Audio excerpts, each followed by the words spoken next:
An exciting story of redemption, love, passion, and new beginnings. She was evicted at 18 with no one, nowhere to go. But a millionaire appeared with a mysterious proposal, and one condition: come without luggage. What he wanted from her wasn't love or sex. It was something that could destroy them both. Watch this story until the end. You'll be surprised by this story. If you like love stories, romance, subscribe to this channel. Leave your comment. We post videos like this every day, continuing. When Isabella was evicted at 18, a part of her already knew that world had never truly been hers. The small house where she had lived with her grandmother in the hills of Austin, Texas, walls covered with ivy, smelling of coffee and basil, had been mortgaged due to old debts that accumulated like layers of peeling paint. Now, all she had left was the worn suitcase inherited from her grandmother, a notebook of never-published poetry, and the enigmatic note left by a stranger she barely knew. Accept my proposal, but come without luggage. The note came from Daniel Vincent, a reclusive businessman with a controversial reputation. Son of Italian immigrants who had built a real estate empire in America, Daniel had inherited not only the fortune, but also the whispers that accompanied it. Involved in opaque businesses between Austin and Houston, known for his selective philanthropy that seemed more like atonement than genuine kindness, he had crossed paths with Isabella only once during a contemporary art exhibition in downtown Austin, where she served margaritas and wine to the Texan elite, invisible to the disdainful gazes around her. Except for his. There was a moment on that suffocating March night between the icy air conditioning in the gallery and the humid heat that entered each time someone opened the glass doors. A slip of a glance when she offered a glass of Prosecco, a hesitation in his breathing when their fingers touched for a second. Daniel's eyes were as dark as the coffee her grandmother made on Sunday mornings, but there was something more there, a depth that frightened and attracted at the same time. He wore a suit that cost more than she earned in 6 months, but when he looked at her, it was as if the entire world had disappeared, as if only she existed in that space full of important people discussing art she didn't understand. But he disappeared before the world could register any sign of connection, before she could even process whether it had been real or just another fantasy of a girl who always dreamed of things that didn't belong to her. 2 weeks later, when the court officer knocked on the peeling wooden door of the house in the hills, Isabella was still thinking about that look. Perhaps it was a way to escape the brutal reality unfolding before her. The house that was all that remained of her grandmother was going to be lost to debts she didn't even know existed. The county records, the overdue taxes, the financing her grandmother had secretly taken out to pay for cancer treatment. It all materialized in yellowed papers and official stamps that she couldn't fully understand. "You have until Friday to vacate the property," said the man in the cheap suit and stained tie without looking her in the eyes. "You can only take personal belongings." Isabella nodded, but the words didn't make immediate sense. Personal belongings. What were personal belongings when you grew up believing that those ivy-covered walls, that tiny kitchen where your grandmother taught Portuguese recipes adapted to the American palate, that porch where you drank coffee looking at the Austin skyline in the distance? What were personal belongings when all of this was you? It was on Thursday, when she was packing her grandmother's last dresses in a cardboard box that smelled of mothballs and longing, that she found the envelope. It was hidden in the bottom drawer of the old dresser, between lace handkerchiefs and faded photographs of a Lisbon that existed before she was born. Her name was written in an elegant masculine handwriting for Isabella Santos. Inside, a note on expensive paper, the kind she only saw in movies about rich people. "I know. You don't truly know me, but I need you to know I haven't forgotten you since that night at the gallery. I learned about the situation with your house. Austin is a small city when it comes to certain information. I have a proposal that might sound indecent, but not in the way you might imagine. I don't ask for your company or your body. I only require your presence for a peculiar project, to live on my property in Lake Travis for 6 months and write under anonymity the autobiography of a woman who never existed. The only condition is to come without luggage, physical or emotional. The payment will be enough to pay off all the debts on the house and still have some left for your future. If you accept, be at the downtown bus terminal tomorrow at 2 p.m. Look for a driver with a sign with your name. You don't need to respond. Your presence will be answer enough. DV. Isabella read the note 3 times before she could fully process it. Daniel Vincent. She had never known his name, but now the pieces fit together. Vincent, the billboards scattered around the city, the luxury buildings in downtown Austin and Westlake, the headlines in the newspapers about donations to NGOs and, at the same time, investigations into tax evasion that never went anywhere. A man powerful enough to know about her debts, rich enough to pay them off like buying a coffee, mysterious enough to make a proposal that defied any logic. Autobiography of a woman who never existed. The words danced in her mind as she finished emptying the house. Who writes about someone who doesn't exist? And why would someone like Daniel Vincent care about that? That night, the last she would spend in her grandmother's house, Isabella stayed awake on the porch, watching the city lights spread out like a blanket of fallen stars. The skyline was illuminated, a city that rejected her but that she loved anyway. Maybe that was the difference between her and the people who frequented art galleries downtown. She loved without being loved back, dreamed without having the right to dream. At 5 in the morning, when the first bus began to climb the steep hill of her neighborhood, she made her decision. Not because she believed in Daniel Vincent, but because there was no one else left to believe in. Not because she wanted that money, but because there were no more choices to make. She took only her grandmother's suitcase, that brown leather one that had crossed the ocean in the 1950s when her grandparents came from Lisbon in search of a better life in America. Inside she placed 3 dresses, 2 pairs of jeans, some underwear, the poetry notebook, and a photograph of her grandmother when she was young, still in Portugal, smiling toward a future she believed would be promising. At 1:30 p.m., Isabella was at the downtown bus terminal. The place was buzzing with people arriving and departing, street vendors shouting their wares, the smell of tacos and coffee mixed with the diesel from the buses. She looked for a driver with a sign, feeling ridiculous and nervous.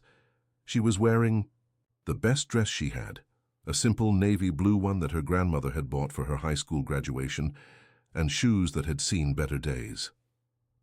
"Miss Isabella?" The deep voice made her turn around. A middle-aged man wearing a dark suit and sunglasses was holding a discreet sign with her name. He was polite, professional, but there was something in his manner that suggested he was accustomed to dealing with the unusual situations. "That's me," she replied, her voice coming out weaker than she intended. "My name is Anthony. I'm Mr. Vincent's driver. He asked me to take you to Lake Travis in comfort and safety. May I take your luggage?" Isabella looked at the small suitcase in her hands and almost laughed. Luggage. As if that suitcase could contain an entire life, broken dreams, an uncertain future. "This is all," she said, handing the suitcase to Anthony. The car was a black BMW with beige leather interior that smelled new and of power. Isabella had never ridden in a car like this. The few times she had left her neighborhood, it had been by bus or in her neighbor's old van that did deliveries. Sitting in that soft seat, with cold air conditioning and classical music playing softly, was like entering a world she only knew through movies. Anthony drove in silence, but occasionally looked in the rearview mirror, as if he wanted to say something. It was almost 2 hours of driving through Highway 71, passing through Bee Cave Lakeway, until they reached the lake region. Isabella watched the landscape gradually change. The dense and chaotic city of Austin giving way to greener areas, beaches that appeared and disappeared between the curves of the road, houses that became increasingly larger and more spaced out. "May I ask a question, miss?" Anthony broke the silence when they were already close to Lake Travis. "Of course. Have you worked as a writer before?" The question caught her off guard. "Not professionally. I write for pleasure. Poetry. Sometimes short stories. Why?" Anthony hesitated, as if considering whether he should continue. "It's just that, well, you're not the first person Mr. Vincent has hired for this type of Project. Isabella's stomach tightened. What do you mean? I don't know if I should be saying this, but he stopped the car at a viewpoint on the road, from where you could see the turquoise-blue waters of Lake Travis stretching to the horizon. In the last 3 years, he hired other women to write this same autobiography. All young, all... How can I say, Mum, in difficult life situations? And what happened to them? I'm not sure exactly. They stayed on the property for a few months, and then disappeared. I don't know if they finished the work, if they gave up, if he sent them away. I only know that they arrived with hope and left different. Isabella felt a chill down her spine, despite the heat outside. Different. How? More silent, as if they had discovered something they didn't want to have discovered. Anthony looked at her through the rearview mirror, his eyes concerned. Miss, we still have time to go back. I can take you back to Austin, no problem.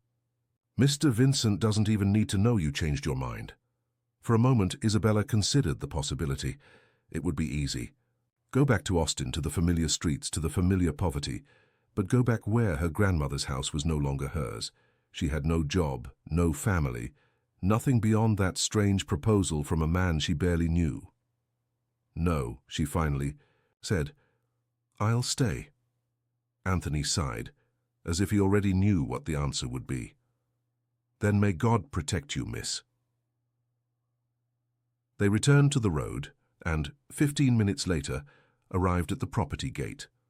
It was an imposing construction, all of wrought, iron and stone with a discreet sign, Private Property, Vincent Family. Anthony said something into the intercom, and the gates opened automatically, revealing a cobblestone road that wound between palm trees and perfectly maintained gardens. The mansion appeared gradually, like a mirage that materialized bit by bit. It was a modern construction, but with classic touches. White walls, huge windows, balconies overlooking the lake that was just 50 meters from the house. Everything about it screamed money, but a discreet, sophisticated money that didn't need to show off to impress. Here we are, said Anthony, stopping in front of the main entrance. Isabella got out of the car and for the first time felt the lake breeze in her hair.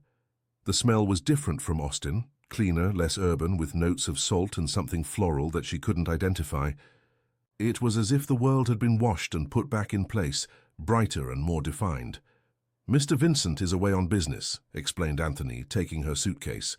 He'll return only next week, but Mrs. Clara will receive you and explain everything about the house. Clara. The name echoed in Isabella's mind in a strange way, as if she had heard it before in a dream she had forgotten upon waking.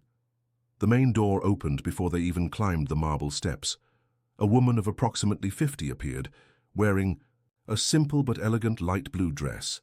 She was beautiful in a timeless way, with grey hair tied in a low bun and green eyes that seemed to hold secrets. You must be Isabella, said the woman, with a smile that didn't reach her eyes. I'm Clara, Montgomery. I manage the house for Mr. Vincent. Clara. There was the name again, and this time Isabella was sure there was something familiar about it, though she couldn't identify what. Nice to meet you, she replied, shaking the extended hand. Clara's skin was soft, but cold, despite the heat of the day. Anthony, you can take Miss Isabella's luggage to the blue room, instructed Clara, and then you can go. Mr. Vincent won't need you until Monday. Anthony nodded, but before leaving, he approached Isabella and whispered, My phone number is on the nightstand in your room. Anything at all. Call me, okay? She nodded, touched by the genuine concern on his face. Come, said Clara when they were alone, I'll show you the house. The mansion inside was even more impressive. Very high ceilings, marble floors that reflected the natural light coming through the huge windows, furniture that looked like museum pieces. But there was something strange about the decoration. Many mirrors, many portraits of people Isabella didn't recognize, and a feeling that the house was always watching, always waiting for something. This is the library, said Clara, opening. A double door of dark wood. This is where you'll work. Mr. Vincent has gathered everything he believes might help you with the project. Isabella entered the room and almost lost her breath. The walls were covered with bookshelves from floor to ceiling, with a wooden ladder that slid on rails. There was an antique desk in the center, with a typewriter, a real typewriter, not a computer, and stacks of blank paper. The windows faced the lake, and the late afternoon light painted everything gold. "This is where the others work too," said Clara, and there was something in her voice that made Isabella shiver. "Others?" "The other writers that Mr. Vincent hired for the same project, but none of them managed to finish." Clara walked to the desk and ran her fingers over the wood, as if caressing a memory. "I hope you'll be different." Why couldn't they finish? Clara stared at her for a long moment, as if deciding whether she should answer or not. Because they discovered that writing about a woman who never existed can be more dangerous. So then it seems, sometimes when you invent a person, that person starts to invent you back. The words hung in the air like a threat or a promise. Isabella felt a chill despite the heat. "Come," said Clara, abruptly changing the subject. "I'll show you your room." The blue room was on the second floor, overlooking the lake with a private balcony. It was larger than the entire living room of the house in the hills, with a queen-sized bed that looked like a boat sailing on a sea of blue and white fabrics. There was a walk-in closet, an entire walk-in closet, and a bathroom with a whirlpool. "Tub, your clothes," said Clara, opening the closet. Isabella almost fainted. The closet was full of clothes. Dresses, skirts, blouses, shoes, all in the right size, all in her style, as if someone had known her for years. "I don't understand," she whispered. "Mr. Vincent asked to prepare an adequate wardrobe for you." "I hope you like it." Clara spoke as if it were the most normal thing in the world. "But how did he know my size?" "Mr. Vincent is a very observant man." Clara headed for the door. "Dinner is served at 8. You can explore the house as you wish, but please don't enter the annex at the back. That's Mr. Vincent's private residence, and he doesn't like to be disturbed even when he's not here." When Clara left, Isabella let herself fall on the bed, trying to process everything that was happening. The clothes in the closet, the house, the mysterious project, the other women who couldn't finish the work. It was as if she had entered a movie, but she didn't know if it was a romance or a thriller. She got up and went to the window. The lake stretched infinitely before her, with shades of blue that changed with the light. There were some boats on the horizon, small white dots that looked like birds resting on the water. It was beautiful, but there was something melancholic in that beauty, as if it were just a setting for a tragedy that had not yet happened. The sun was setting when she decided to explore the house. She went down the marble stairs in silence, her bare feet making no noise at all. The main living room was empty, but there were traces that someone had been there recently. A still warm coffee cup on the center table, a magazine open to a page, about luxury real estate in Italy. She walked through the corridors, observing the paintings on the walls. They were mainly seascapes and portraits of people she didn't know. But there was something strange. In several of the portraits, the women had a vague resemblance to her. The same type of brown hair, the same dark eyes, the same delicate bone structure, as if they were variations of the same person. It was when she reached the kitchen that she found Clara again. She was preparing dinner, but she didn't seem like a common employee. Her movements were those of someone who knew that kitchen intimately, as if it were her home. "Clara," said Isabella hesitantly, "may I ask a question?" "Of course. How long have you worked for Mr. Vincent?" Clara stopped chopping vegetables and looked at her. For a moment her green eyes seemed to grow darker. "I don't work for him," she said finally. "I take care of the house. It's different." "Different how?" "You'll understand when you know him better." Clara went back to chopping vegetables, but now with faster, almost aggressive movements. "He's a complicated man, Isabella. He carries ghosts that he can't bury." "What kind of ghosts?" "The kind that makes a rich and powerful man hire young women to write about someone who never existed." Clara put the knife aside and turned completely to Isabella. "He's going to try to make you fall in love with him. He'll be kind, mysterious, irresistible. But don't be fooled, you're not special. You're just another attempt by him to fix Something that broke a long time ago. Clara's words echoed in Isabella's mind for the rest of the night. After dinner, which she ate alone in the formal dining room, served by Clara, who disappeared afterwards, she went up to her room and tried to sleep. But sleep didn't come. There were too many strange sounds in the house, wood creaking, wind in the windows, and sometimes what seemed like footsteps in the hallway. At 2 in the morning, she gave up on sleeping and went down to the library. If she was going to stay awake, she might as well start understanding exactly what Daniel expected of her. On the desk, she found a folder with her name. Inside, there was a single sheet of paper with handwritten instructions. Isabella, welcome. Your job is simple. Write the autobiography of a woman named Elena Vasquez. She was born in 1985, grew up between the United States and Italy, had a life full of loves and losses, dreams and disappointments. She died young, at 30, but left a story that deserves to be told. You will find clues about who she was scattered throughout the house. Use your intuition, your sensitivity, your ability to create connections where they don't exist. Don't worry about facts. Elena never existed. Worry about emotional truth. You have 6 months. Don't disappoint me. D.V. Elena Vasquez. One more name to add to the growing list of mysteries. Isabella took a blank sheet of paper and placed it in the typewriter. The keys were cold under her fingers, but there was something familiar about that gesture, as if she had done this before. She began to write. Elena Vasquez was born on a summer afternoon when the world seemed promising, and the future was just a beautiful word that people used to console themselves about the present. Outside, the lake continued its eternal movement, and the full moon illuminated the property with a silver light that made everything seem unreal. Isabella wrote until dawn, creating a woman who never existed, not knowing that, with each word, she was also creating a version of herself that she didn't yet know. When the sun rose, painting the sky pink and gold, she finally stopped writing. There were 5 pages about Elena, her childhood in a lakeside house, her parents who loved each other with an intensity that frightened the neighbors, her dreams of being a writer in an era when women couldn't dream so high. And as she read what she had written, Isabella realized something that made her tremble. Elena's story was uncannily similar to her own story. As if by inventing a woman who never existed, she was discovering parts of herself that she had forgotten or never knew existed. Outside, a car arrived.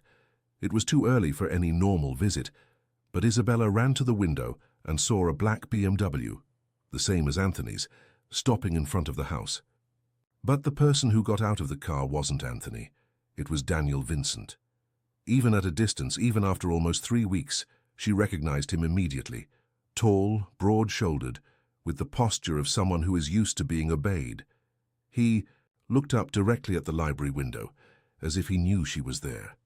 And for the first time since she arrived at the property, Isabella felt fear. Not fear of Daniel, but fear of herself. Fear of what might happen when he finally climbed those marble stairs and entered the library where she had spent the night creating a woman who might be more real than herself. The sound of the front. Dr. Opening echoed through the house, followed by firm steps on the marble floor. Daniel Vincent was home, and something told her that her true life was just beginning. The footsteps stopped outside the library. Isabella held her breath, her hands still trembling over the typewriter keys. There was something hypnotic in that silence, as if the entire house were holding its breath with her, waiting to see what would happen when that door opened. 3 soft knocks on the dark wood. Firm, but not aggressive. Like everything about him, thought Isabella, remembering the way Daniel had looked at her in the art gallery, with an intensity that was both gentle and dangerous. "Come in," she said, surprised by the firmness of her own voice. The door opened slowly, as if he wanted to give her time to prepare to see him again. Daniel Vincent entered the library with the same magnetic presence she remembered, but there was something different now. Maybe it was the golden light of dawn coming through the windows, or maybe it was the fact that they were alone, without the noise and distractions of the art gallery. He seemed more real, more human, but also more dangerous. He wore a white shirt with the sleeves rolled up, showing tanned forearms and dark jeans. Nothing ostentatious, nothing that screamed wealth, but there was a natural elegance in every movement, a confidence that only comes from someone who never needed to prove anything to anyone. "I didn't expect it to be a productive night," he said, looking at the pages spread over the desk. His voice was exactly as she remembered, deep with a slight accent that betrayed his Italian origins, but softened by years in America. "I couldn't sleep," replied Isabella, trying to ignore the fact that her heart was beating so hard that she was sure he could hear it. Daniel approached the desk, and she noticed that he smelled like the lake and something she couldn't identify. Maybe an expensive cologne, maybe just the smell of the skin of someone who had just gotten out of an air-conditioned car after a long trip. He picked up one of the pages she had written and began to read, his face impassive. "Eleanor," he murmured, and there was something in the way he pronounced the name that made Isabella shiver, as if it were a prayer or a curse. "Did you know her?" she asked, unable to contain her curiosity. Daniel stared at her for a long moment, his dark eyes seeming to read much more than she would like to reveal. "Everyone knows Elena," he said, finally. "She's the woman that all women would like to be and that all men would like to love. But she never existed." "No?" He returned the page to the desk, but his fingers remained on the paper, caressing the words she had typed. "I'm sure that after a few months here you'll disagree with me." There was something in the way he said this that made Isabella feel a chill down her spine. As if he weren't talking about a writing project, but about something much more complex and dangerous. "Why me?" she asked, finally asking the question that had bothered her since receiving the note. "Why did you choose me to write about her?" Daniel moved away from the desk and walked to the window, looking at the lake that stretched infinitely beyond the gardens of the property. With the light of dawn at his back, he looked like a silhouette cut out against the golden sky, and Isabella had to force herself not to just stand there looking at him. "Because you have something that the others didn't have," he said without turning around. "What others?" "The women who tried to write about Elena before you." Now he turned, and there was a vulnerability in his eyes that she didn't expect to see. "They were professional writers, women with experience, with technique, but none of them managed to capture her essence. And you think I will? I'm sure." He approached again, and this time stopped so close that she could see the small wrinkles around his eyes, the grey hairs that were beginning to appear at his temples. He was older than she had initially thought, perhaps 35, perhaps 40 years old, but there was something young in his face when he looked at her that way. "Because you're not trying to write about Elena, you're becoming her." The words hung in the air between them, loaded with a meaning that Isabella couldn't fully decipher. She knew she should feel offended, frightened, or at least confused. Instead, she felt something much more dangerous, a magnetic attraction to this man who spoke in riddles and seemed to know her better than she knew herself. "I don't understand," she whispered. "You will." Daniel extended his hand, and for a moment she thought he was going to touch her. Instead, he picked up another page from the desk and read it silently. This passage about her childhood by the lake. Where did that come from? Isabella looked at the page. It was a description of Elena at 7, building sandcastles on a deserted beach, dreaming of princes who would come from the sea to save her from loneliness. "I invented it. I imagined what it would be like to grow up in a place like this." "But you never lived near water." "No," she frowned. "How do you know that?" "I know many things about you, Isabella Santos." Daniel sat in the leather armchair in front of the desk, crossing his legs in a way that was casual and elegant at the same time. "I know that you grew up in the hills of Austin with your Portuguese grandmother. I know your parents died when you were 5, in a car accident on Highway 71. I know you've always dreamed of being a writer, but never believed you had enough talent. I know you write poetry about things you've never experienced, places you've never visited, loves you've never had." Each word was like a gentle slap, revealing how much he knew about her life, about her most intimate secrets. Isabella felt exposed, vulnerable, as if he had opened her soul and read every page. "Why did you do that?" she asked, her voice coming out weaker than she intended. "Why investigate my life?" "Because I needed to be sure you were the right person for this project." Daniel leaned forward, resting his elbows on his knees. "I needed to know if you were capable of understanding Elena." "And what did you discover?" "That you are the same person, separated only by time and circumstances." He stood up and walked to one of the bookshelves, running his fingers over the spines of the books. Elena also grew up without parents. She was also raised by a grandmother who came from Europe in search of a better life. She also dreamed of writing, of creating worlds better than the one in which she lived. "But Elena never existed," repeated Isabella, trying to cling to reality. "Maybe not." Daniel pulled a book from the shelf, an old volume with a worn leather cover. "Or maybe she existed in a different way than we're used to thinking."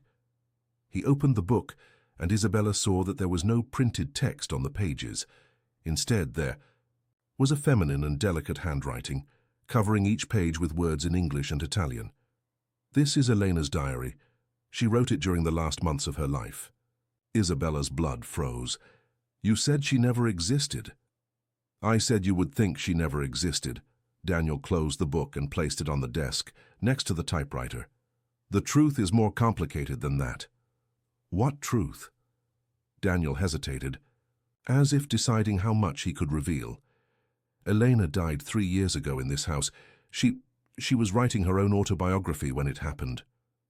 "How did she die?" "Officially, an accident. She fell from the cliffs behind the property during a storm." Daniel walked to the window again, but this time there was a rigidity in his shoulders that didn't exist before. "Unofficially, well, that's a longer story." Isabella felt as if the world was crumbling around her. "You brought me here to finish the work of a dead woman." "I brought you here because Elena asked." The answer was so unexpected that Isabella took a few seconds to process it. "What do you mean?" Daniel turned, and there was something in his eyes that she had never seen before. Pain. A deep and old pain that made him seem older and more vulnerable. In the last entry of her diary, Elena wrote about a woman who would come after her. A young woman who had grown up without parents, who dreamed of writing, who understood loneliness better than anyone should understand. She described this woman in detail. "Isabella, she described you." "That's impossible." "That's what I thought too, until you appeared at the art gallery that night." Daniel approached again, and this time he didn't stop until he was very close to her. So close that she could see the small scars on his hands, feel the heat emanating from his body. "The moment I saw you, I knew it was you. The woman Elena had described." "You're saying a dead woman predicted I would come here?" "I'm saying Elena had a connection with things that most of us don't understand." Daniel extended his hand and, this time, touched her face, his fingers tracing a soft line along her cheek. "And I'm saying that since the moment you entered this house, strange things started to happen." His touch sent an electric current through Isabella's body. It was the first time a man had touched her that way, not with lust or possessiveness, but with an almost religious reverence, as if she were something precious and fragile. "What kind of things?" she whispered. "The piano in the main hall played by itself last night. It always plays the same song, a waltz that Elena used to play." His fingers continued caressing her face, moving down the line of her neck. "The doors to your room opened and closed by themselves 3 times.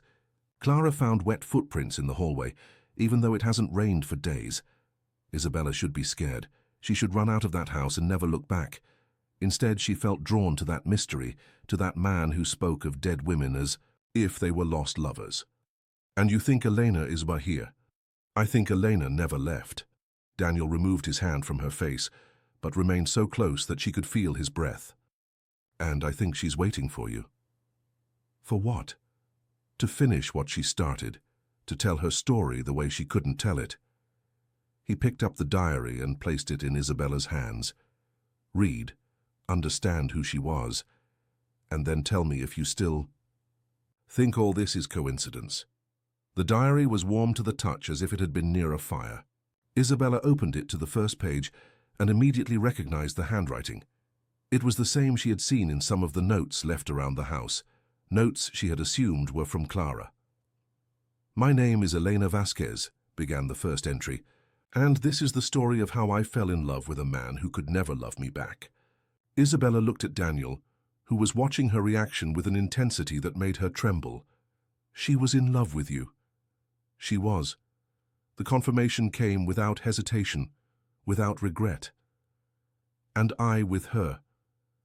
Then why did she say he could never love her back? Daniel moved away, walking to the bookshelf again. "Because I was already in love with someone else. Someone I never met, but knew existed somewhere." He turned to her, and his eyes were full of an emotion she couldn't name. Someone Elena described in detail in the last months of her life.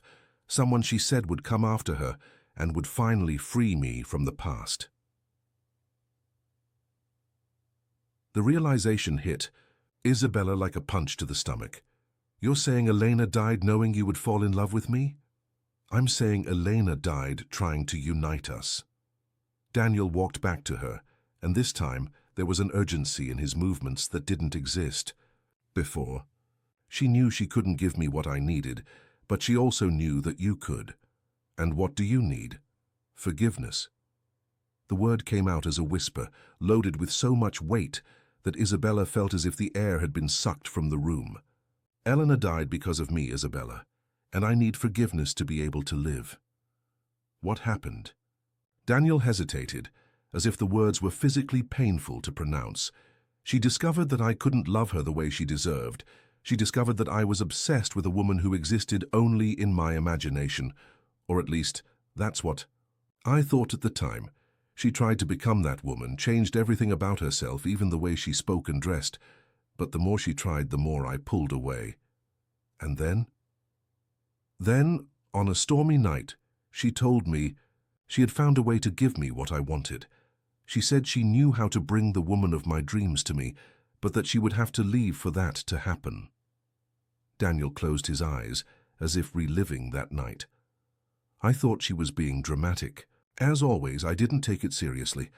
I went to Houston on business the next day, and when I came back, she had died. She had disappeared. They found her body 3 days later, on the rocks below the cliffs. The police said it had been an accident, that she had slipped during the storm. But I knew the truth." "What truth?" "That she had killed herself because of me, and that, somehow, she had managed to fulfill her promise." Daniel opened his eyes and stared at her with an intensity that made her tremble. "Because 2 weeks after the funeral, I saw you at the art gallery, and I knew immediately that you were the woman I had dreamed of my entire life." The silence that followed was filled only by the sound of waves breaking on the rocks outside and the accelerated breathing of both of them. Isabella felt as if she were standing on the edge of a precipice, knowing that a step in any direction would change her life forever. "You brought me here to replace a dead woman," she finally said. "I brought you here because Elena asked, because she knew you were the only person who could understand her story and, at the same time, write your own. And if I don't want to, if I want to leave—" Daniel approached once more, but this time he didn't touch her. "Then you're free to go. Anthony can take you back to Austin whenever you want. I'll pay all the expenses of your grandmother's house anyway." But you won't want to leave." There was a certainty in his voice that both irritated and attracted her at the same time. "Because you feel the same as I do. This connection between us, this attraction that goes beyond the physical, you feel it, don't you?" Isabella wanted to deny it, wanted to say he was crazy, that all of this was an elaborate fantasy of a rich and disturbed man, but it would be a lie. From the moment she had seen him in the art gallery, something had changed inside her, a feeling of recognition, as if she had known him for much longer than a few hours. "I feel it," she admitted, her voice barely audible. "Then stay. Finish Elena's story. Discover who you really are." Daniel extended his hand again, and this time she didn't hesitate to take it. and help me find the forgiveness I need to be able to love you the way you deserve." His hand was warm and strong, and Isabella felt as if an electric current were passing between them. There was something hypnotic about that touch, something that made her want to surrender completely to this man and this mystery. "All right," she said. "I'll stay." The smile that illuminated Daniel's face was like the rising sun, slow, warm, transforming. "Thank you," he whispered, bringing her hand to his lips and planting a soft kiss on her fingers. It was the first kiss between them, even if only on her hand, and Isabella felt as if every cell in her body had awakened from a deep sleep. There was something about this man that called to her in a way she had never experienced, something that went beyond physical attraction or intellectual curiosity. "Now," said Daniel, reluctantly releasing her hand, "I need you to understand some rules of the house." Rules? The first, never enter the annex at the back at night. Elena used to go there and, well, some things that happened there still haven't been resolved. Isabella felt a shiver run down her spine. What kind of things? "You'll discover when you're ready." The second rule, if you hear music coming from the main hall during the night, don't go investigate. It's Elena playing the piano. She always plays when she's restless. And the third? There is no third rule. Daniel walked to the door but stopped before leaving. "Just a suggestion. Trust your instincts. This house will try to tell you things, show you things. Don't fight against it. Elena is trying to communicate with you, and the more you resist, the harder it will be for all of us." He left the library, leaving Isabella alone with Elena's diary and a feeling that her life had irrevocably changed in the last 30 minutes. She looked at the diary in her hands, feeling the weight of the unwritten words, the unspoken confessions, the secrets waiting to be discovered. She opened to the second page and began to read. "Daniel looks at me as if I were a ghost. Maybe, because in a way I am. Since I arrived at this house, I feel as if I'm gradually disappearing, becoming less real with each passing day. He's in love with an idea, with a woman who exists only in his imagination, and I'm trying to become that woman, even knowing that this will destroy me." Isabella stopped reading, her heart beating fast. Eleanor's words echoed her own fears, her own insecurities. There was something disturbing about the way Elena's feelings mirrored her own, as if they were two sides of the same coin. She continued reading. "Today I found a photo hidden in his office, a photo of a woman I've never seen, but whom I recognized immediately. She has my hair, my eyes, my bone structure. But there's something about her that I'll never be able to copy, an innocence that I lost a long time ago, a hope that I can no longer feel." When I confronted Daniel about the photo, he said he didn't know where it came from. He said it appeared in one of the office drawers one day, as if it had materialized out of nowhere. Isabella's blood froze. She abruptly closed the diary and ran to the library door. "Daniel!" she shouted, but there was no response. The house was strangely silent, as if it were holding its breath again. She ran down the stairs looking for him in the main rooms. "Daniel!" she shouted again, and this time she heard footsteps coming from the kitchen. "What's wrong?" He appeared in the doorway, a cup of coffee in hand, looking too relaxed for someone who had just confessed to being responsible for a woman's death. "The photo," said Isabella, breathless. "Elena wrote about a photo of a woman who looked like her. Where is that photo?" Daniel seemed to turn pale. "How do you know about the photo?" "It's in her diary. She said you didn't know where the photo had come from." "And I don't." Daniel put the cup on the kitchen counter and ran his hands through his hair. "The photo appeared in a drawer in my office 4 years ago. I have no idea how it got there." "Can I see it?" Daniel hesitated. "I don't know if that's a good idea." "Why not?" "Because—" He stared at her with an expression that mixed desire and fear. "Because the woman in the photo is exactly like you." The words hung in the air between them, loaded with implications that neither of them wanted to fully explore. Isabella felt as if she were falling into a bottomless hole, where reality and fantasy mixed in a dangerous way. "I want to see the photo," she said, with a determination that surprised them both. Daniel stared at her for a long moment, as if weighing the pros and cons of satisfying her request. "All right," he said finally, "but after that, there's no going back. After you see the photo, you'll have to accept that there are forces in this house that none of us fully understand." He took her to an office she hadn't seen before on the first floor.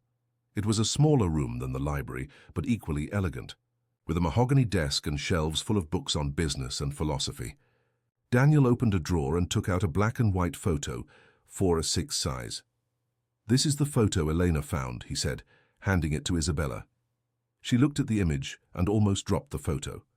The woman in the photograph was identical to her, not just similar but identical. Same eyes, same nose, same lips. Even the expression was the same, a mixture of melancholy and hope that Isabella recognized in herself.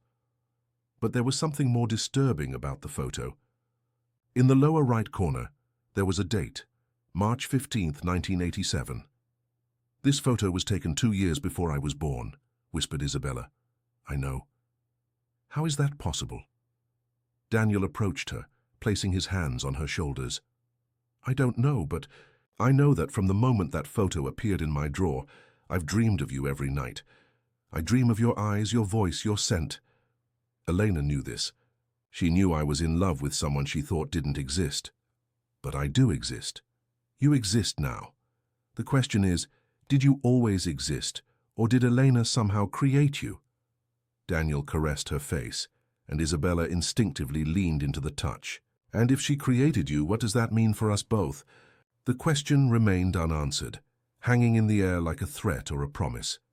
Isabella looked at the photo again, trying to find some clue, some detail that would explain the impossible. But the more she looked, the more certain she was that she was looking at herself or at someone who was exactly like her. "I need to read more of the diary," she said finally. "Are you sure? After you know the whole truth, you won't be able to pretend none of this is happening." Isabella looked at him, and for the first time since she arrived at that house, she felt a courage she didn't know she possessed.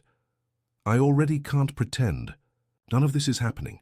I want to know the truth, Daniel, all of it." The smile he gave her was sad and hopeful at the same time. "Then let's find out together," he said. "But ready or not, Isabella, you should know that there's no going back. Now. From now on, you're part of this story as much as Elena. And like all stories, this one has to come to an end." Outside, clouds began to form on the horizon, darkening the blue morning sky. A storm was coming, and Isabella had the feeling that when it passed, nothing would be the same. The storm arrived during the afternoon, transforming Lake Travis's blue sky into a threatening grey mass.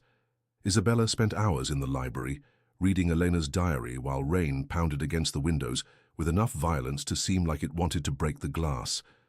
Each page revealed more details about the life of a woman who became increasingly familiar, as if Isabella were reading about an alternative version of herself.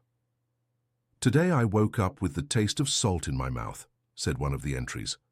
"I dreamed I was drowning, but when I woke up, I realized I was crying. Daniel found me like this, sobbing in bed, and for the first time touched me with genuine concern. He held my face between his hands and asked if I was okay.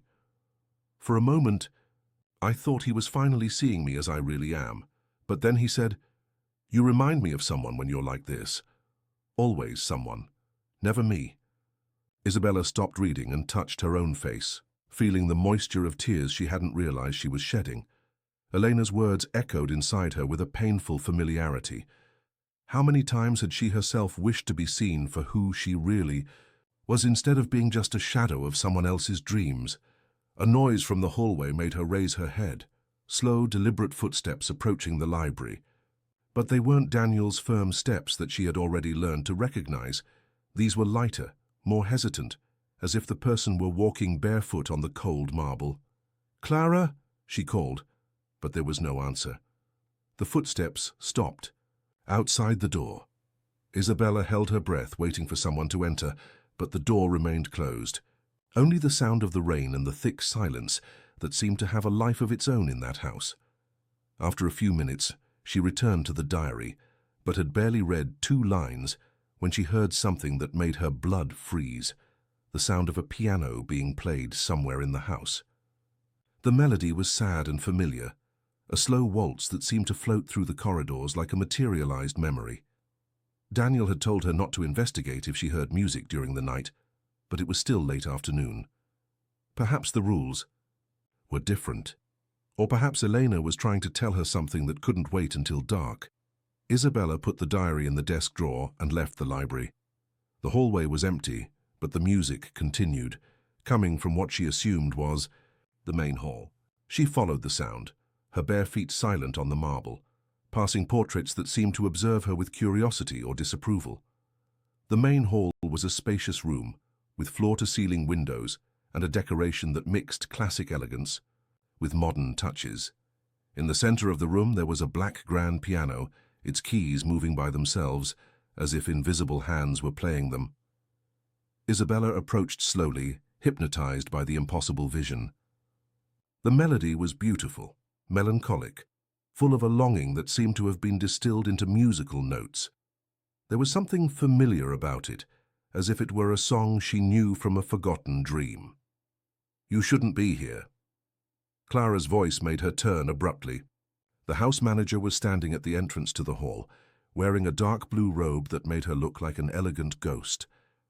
"I heard the music, and Elena is restless today." Clara walked to the piano, and the keys immediately stopped moving, as if her presence had broken a spell. "The storm always makes her this way. It was on a night like this that she died." "Were you here when it happened?" Clara lightly touched one of the piano keys, producing a single crystalline note that echoed through the room. I was the one who found her farewell letter." "What letter?" "The letter where she explained why she had to leave. Why her? Death was necessary for Daniel to find true happiness." Clara turned to Isabella, and there was an old sadness in her green eyes. "She believed that her death would open a path for you to reach him." "But how is that possible? How could she know about me before I was even born?" "There are things in this world that don't follow the rules we learned in school, Isabella. Eleanor had a gift. She could see things that hadn't happened yet, people who hadn't been born yet. It was a gift that tortured her, because she always saw too much and could never change what she saw." Clara walked to one of the huge windows, watching the rain falling heavily outside. "She told me about you months before she died, described every detail of your face, your personality, your history. Said you would come to release Daniel from the weight of guilt and at the same time be freed from your own loneliness." "And you believed her?" "At first, no. I thought it was just the desperation of a woman in love with someone who couldn't love her back. But then..." Clara turned again, and there was something disturbing in her expression. "Then she showed me things that made me believe." "What kind of things?" "Come with me." Clara left the hall and Isabella followed her, going up the stairs to the second floor. They passed the blue room where Isabella was staying and continued down a corridor she hadn't yet explored.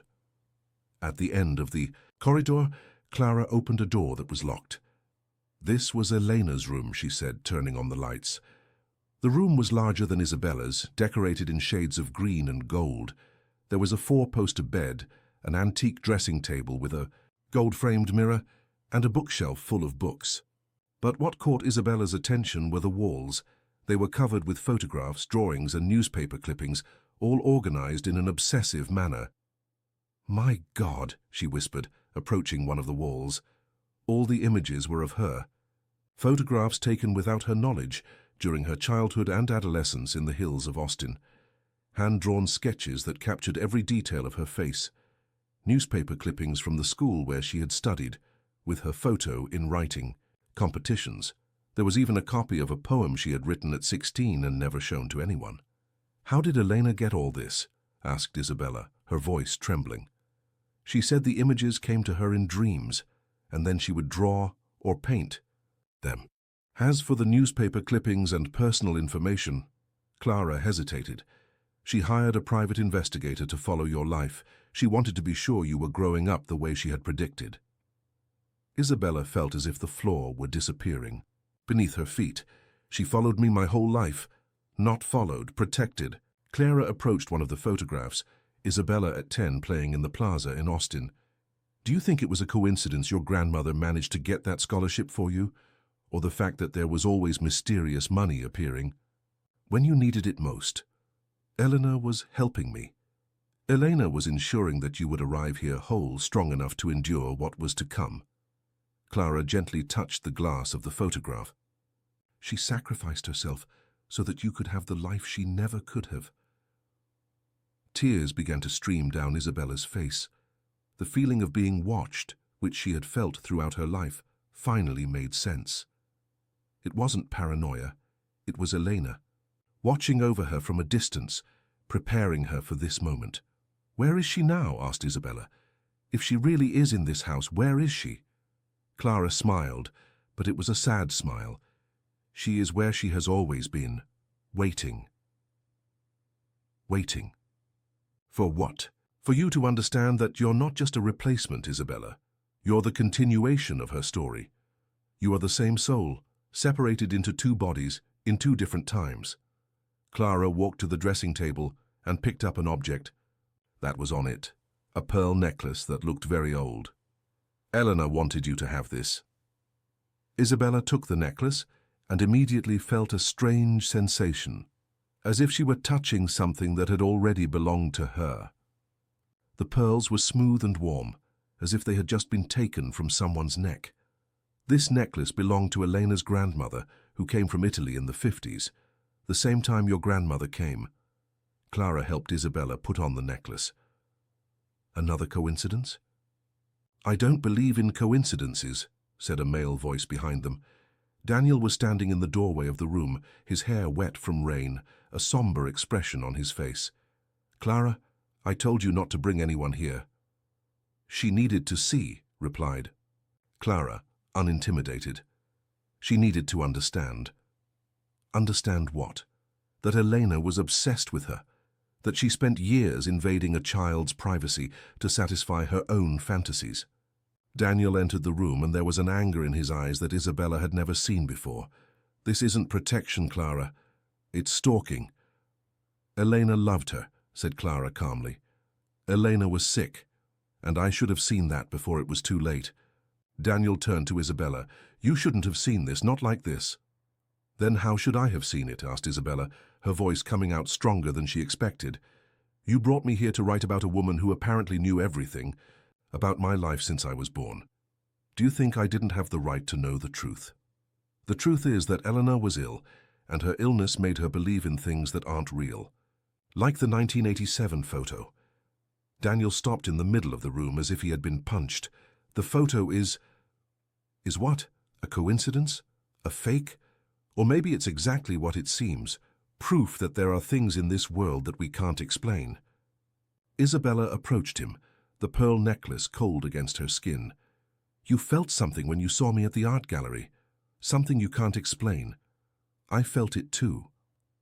"Isabella." "No." She placed her hand on his chest, feeling his heart beating. "Fast. You can deny everything you want, but you can't deny this connection between us. This feeling that we've known each other for much longer than a few hours." Daniel looked at her hand on his chest, and when he raised his eyes to meet hers, there was a vulnerability there that made her tremble. "I don't want you to get hurt," he whispered. "Not like Elena got hurt. And if I say I'm not afraid of getting hurt, then I would say you don't understand what you're saying." Isabella moved closer, until there was no more space between them. She could feel the heat of his body, the smell of rain and expensive cologne that made her want to completely lose herself. "Then explain it to me. Tell me why I should be afraid." Daniel looked over her shoulder at all of Elena's photographs and drawings. Because Elena wasn't afraid in the beginning either. She also believed that love was stronger than any obstacle, and see where that led her. Elena died because she was trying to be someone else. I'm not trying to be Elena, Daniel. I'm trying to be myself. And if yourself isn't enough? The question hung in the air between them, painful and raw. Isabella felt as if he had put his finger on her deepest wound, the fear of never being enough, of always being just an inferior version of something better. "Then, at least I'll find out," she said finally. Daniel studied her face for a long moment, as if memorizing every detail. Are you sure you want to continue? Do you really want to know the whole truth about Elena? About this house, about what happened here? I do. Even knowing that it can change everything between us. Especially because of that. Daniel sighed deeply, as if making a decision he knew he couldn't undo. All right, but not here, not surrounded by... He gestured to the walls covered with images. By this. Clara, who had remained silent during the entire conversation, headed for the door. I'll leave you two alone, she said. But Daniel, remember, the truth doesn't stop being the truth just because you don't want to believe it. When Clara left, Daniel and Isabella were alone in Elena's room, surrounded by decades of obsession materialized in photographs and drawings. The rain continued to beat against the windows, creating a hypnotic rhythm that seemed to cradle the tension between them. Let's get out of here, said Daniel, extending his hand to her. She took his hand and together they left the room. But, as they walked down the corridor, Isabella couldn't stop thinking about the images she had seen. Decades of her life documented by a woman who had died before they met. It was disturbing, but also, in a strange way, comforting. Someone had cared enough about her to follow every step of her journey. Daniel took her to his office, where he lit the fireplace and served 2 glasses of red wine. The atmosphere was completely different from Elena's room. Here, everything. Breathed controlled masculinity, contained power, secrets kept in locked drawers. Where do you want me to start? He asked, sitting in the leather armchair in front of the fireplace. From the beginning, how did you meet Elena? Daniel took a sip of wine before answering, as if he needed liquid courage to revisit those memories. She appeared in my life 5 years ago during an art exhibition in Houston. I was there on business. She was serving canapés to the guests, exactly like you at that gallery in Austin.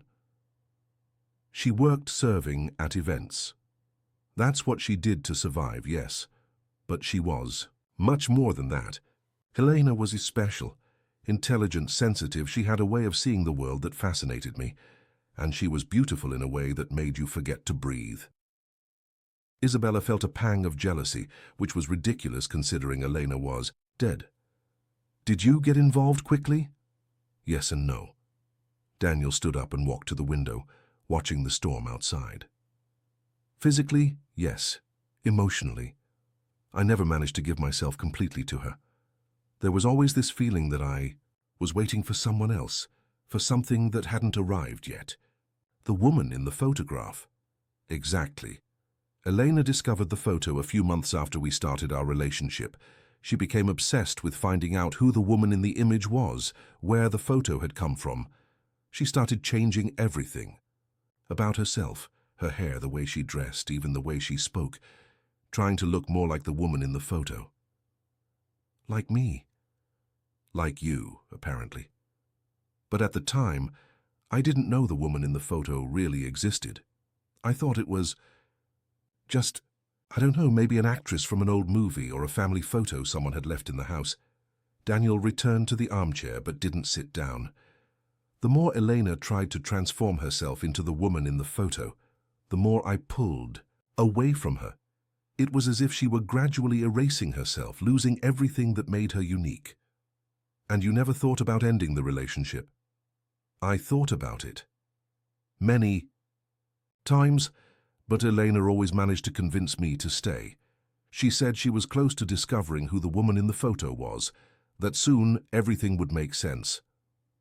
Daniel finally sat down, but on the edge of the armchair, as if ready to run away. In the last few months, she started having visions. What kind of visions? Very vivid dreams about a girl who grew up in the hills of Austin, daughter of Portuguese, raised by her grandmother. Eleanor described every detail of this girl's life, where she studied, what her house was like, what her dreams were. She said this girl would grow up to become the woman in the photograph. Isabella felt a shiver run down her entire spine. She was dreaming about me. Apparently, yes. But at the time, I thought they were just fantasies.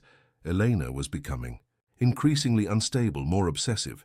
She started hiring investigators to find the girl from her dreams. When she finally found you, she decided she had to die so that I could reach you.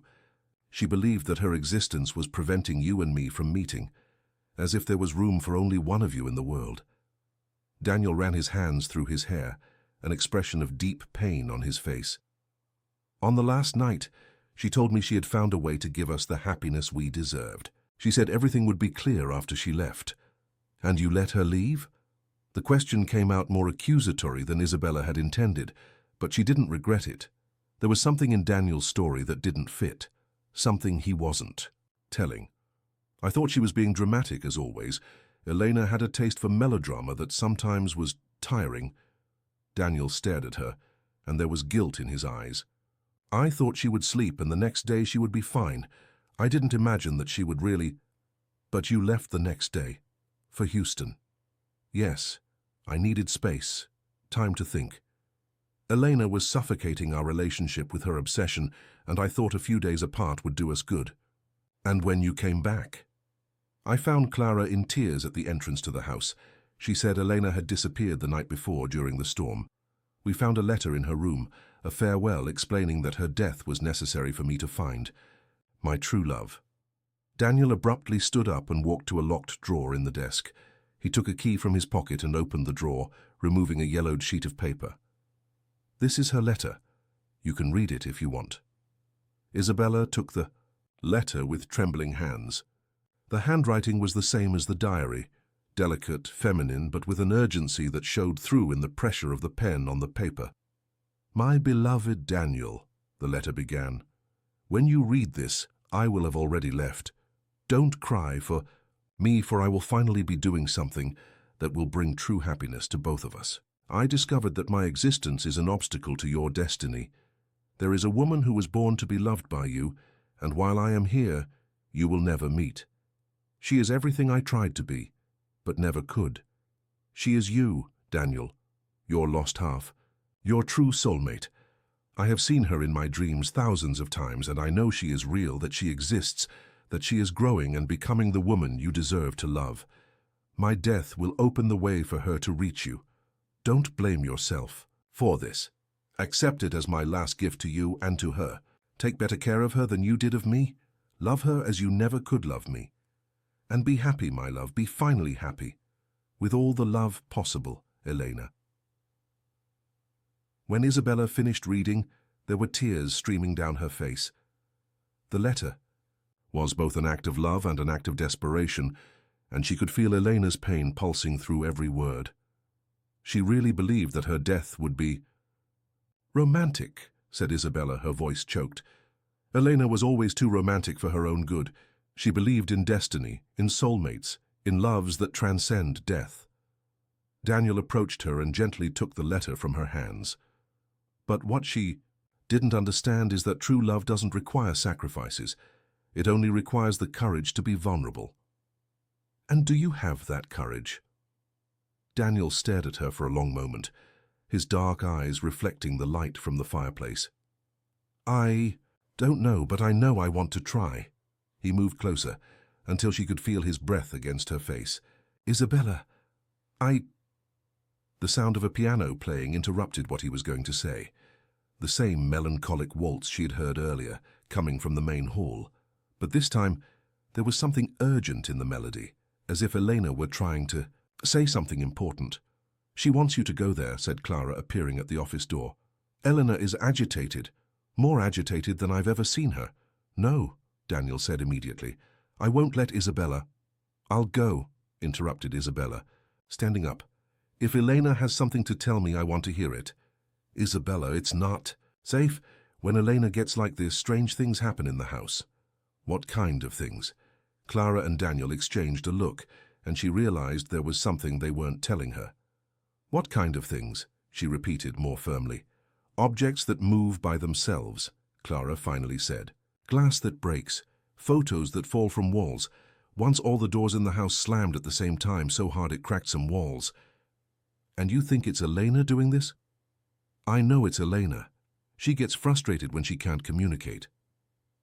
Isabella looked at Daniel, who seemed torn between protecting her and letting her face what had begun. Will you come with me? She asked. Of course, he replied without hesitation. Together they left the office and walked toward the main hall. The music grew louder as they approached, and Isabella could swear she also heard a female voice humming along with the melody. When they entered the hall, the scene they found left them breathless. The piano was playing by itself as before, but now all the windows were open, letting the rain in and soaking the marble floor. Rose petals, where had they come from, were scattered on the floor, forming a path that led from the piano to the door that opened to the garden. "She wants you to go outside," said Clara, appearing behind them. "To the cliffs." "Absolutely not," said Daniel, "not during a storm." But Isabella was already walking toward the door, following the path of petals. There was something in the music, in the way the petals were arranged, that called to her in a way she couldn't resist. "Isabella, no!" She didn't hear Daniel's shout. She was already outside, the cold rain hitting her face, following the path of petals that continued through the garden toward the cliffs.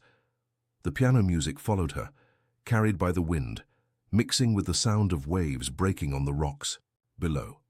When she reached the edge of the cliffs, the wind was so strong that she had to hold onto the safety fence to avoid being knocked down. Below, the waves crashed against the rocks with a violence that made her tremble. It was there that Elena had died, on those sharp rocks that looked like the teeth of a sea monster. "Elena," she shouted over the noise of the storm, "I'm here. What do you want to tell me?" The wind stopped. Suddenly, completely, as if someone had pressed a button. The rain continued to fall, but there was no more wind. The lake continued to be agitated, but the sound seemed distant, muffled, and in the supernatural silence that followed, Isabella heard a voice. "Thank you." It was a female voice, soft, loaded with gratitude and relief. It came from everywhere and nowhere, as if the air itself were speaking. "Eleanor," whispered Isabella, "thank you for coming, for understanding, for accepting." "Accepting what?" "That you are who he was waiting for, that you are who I always wanted to be." The voice seemed to be moving away, becoming weaker. "Take care of him, Isabella, love him as I never could, and be happy." "Eleanor, wait." But the wind returned with full force, and with it the noise of the storm. Isabella felt strong arms pulling her back, away from the edge of the cliffs. "Are you crazy?" shouted Daniel, pulling her against his chest. "You could have fallen." She turned in his arms, and that's when she saw it. In Daniel's eyes, for the first time since she had met him, there were no more shadows. There was no more guilt, no more obsession with the past. There was only him looking at her as if she were the only person in the world. "She's gone," whispered Isabella. "Eleanor is finally gone." Daniel kissed her then, right there, under the violent rain on the edge of the cliffs where Elena had died. It was a desperate kiss, full of relief and pent-up desire, a kiss that sealed not only the beginning of something between them, but also the end of an obsession that had lasted for years. When they separated, both were soaked and breathless. But for the first time since she arrived at that house, Isabella felt completely free, free from Elena's shadow, free from her own fears, free to be exactly who she was. "Let's go inside," said Daniel, pulling her by the hand. "Before you catch pneumonia." They ran back to the house, laughing like children, leaving behind the place where Elena had chosen to die, and finally found the peace she was looking for. But when they reached the door of the house, Isabella looked back one last time. For a moment, she thought she saw a female figure standing on the edge of the cliffs, waving. But when she blinked, there was no one there anymore. Only the storm, which was finally beginning to pass, leaving behind a sky that promised a clearer dawn. Isabella woke up the next day with the feeling that something fundamental had changed in the world. The light coming through the window of the blue room was different, clearer, warmer, as if an invisible filter had been removed. She sat up in bed, touching her lips where she could still feel the taste of Daniel's kiss from the night before, a taste of promises and freedom that she had never experienced before. The house was silent in a way that was also new. Not the tense and expectant silence of the previous days, but a peaceful quietness, as if the entire property were finally breathing normally. Isabella got up and walked to the window, watching the lake stretching calmly beyond the cliffs. The storm had completely passed, leaving only a blue sky dotted with white clouds and a sun that seemed brighter than should be possible. A soft knock on the door made her turn around. "Come in," she said, expecting to see Clara with breakfast. But it was Daniel who entered, carrying a tray with coffee, fruit, and still warm bread. He was wearing a simple white t-shirt and jeans, and there was something different about his posture, a lightness that she hadn't seen before, as if an invisible weight had been lifted from his shoulders. "Good morning," he said, placing the tray on the small table by the window. "I thought you might be hungry. Where's Clara?" "She left." Daniel sat in the chair in front of the table, gesturing for Isabella to join him. "She left before dawn, leaving only a letter saying her work here was finished." Isabella sat down, taking a cup of coffee that smelled of cinnamon and vanilla. Her work? Clara wasn't just the house manager, Isabella. She was Elena's therapist, and in a way mine too. Daniel poured coffee for himself, his fingers briefly touching hers when he passed the cup. "She was here all these years to help Elena find peace, and to help me find, well, you. A therapist who believed in ghosts? A woman who understood that not all wounds can be healed with conventional methods." Daniel took a sip of coffee, watching her over the cup. "She said in the letter that Elena had finally managed to leave, and that now we both need to learn to live without shadows from the past." Isabella felt a pang of sadness at Clara's departure, but also a sense of relief. The older woman's presence had always carried a melancholy that now, she realized, was linked to the weight of caring for people who couldn't find peace. "And what happens now?" she asked. "Now you decide." Daniel leaned forward, resting his elbows on the table. "You can finish the project, write Elena's autobiography the way she would like it to be told, or you can forget all this and simply live. And you? What do you want me to do?" "I want you to be happy." The answer came without hesitation, but there was something deeper in his eyes. "I want you to choose to stay because you want to, not because you feel obligated by Elena or by me or by anyone else." Isabella looked at the lake through the window, thinking about all the discoveries of the last few days. Elena, the photographs, the sacrifice, the obsession that had shaped so many lives. There was something poetic about the idea of finishing Elena's story, of giving voice to a woman who had lived so much for others that she had lost herself in the process. "I want to finish the autobiography," she said finally. "But not as Elena wanted. I want to write the truth about her, about us, about what really happened here." The smile that illuminated Daniel's face was like the sun rising after a long night. "Then let's write together." They spent the morning in the library, but now the environment seemed completely different. The typewriter, which before seemed to carry the weight of decades of obsession, was now just a tool. The bookshelves, which before seemed to hold dark secrets, were now just repositories of knowledge and inspiration. Isabella began to write, but this time the words flowed differently. Instead of trying to create an idealized version of Elena, she wrote about the real woman, her pains, her hopes, her mistakes, her complex and imperfect humanity. "Elena Vasquez was born with a heart too big for the world," she wrote. "She loved with an intensity that frightened the people around her, dreamed with a passion that bordered on obsession, and believed in a romanticism that reality could never sustain. She was neither a saint nor a villain, but simply a woman who loved too much and didn't know how to stop." Daniel read over her shoulder, occasionally suggesting changes or adding details that only he could know. There was something intimate about this collaboration, a form of communication that went beyond words. "You're writing about us too," he observed, when she finished a passage about Elena's unrequited love. "I'm writing about love in general, how it can save us and destroy us, sometimes at the same time. And what do you believe in, love that saves or love that destroys?" Isabella stopped typing and turned to look at him. "I believe in love that transforms, that forces us to become better versions of ourselves, even when it's painful, even when it requires sacrifices, especially when it requires sacrifices, but conscious sacrifices, not desperate ones." She touched his face, feeling the stubble under her fingers. "Elena sacrificed herself because she couldn't live being who she was. For I want to live being exactly who I am. And who are you, Isabella Santos? The question caught her off guard. Who was she? The orphaned girl from the hills of Austin? The young writer who dreamed of a life that seemed impossible? The woman who had found love in a house haunted by ghosts from the past? I'm still discovering, she said honestly. But I know I'm someone who isn't afraid to love, even knowing that love can hurt. Then we have that in common.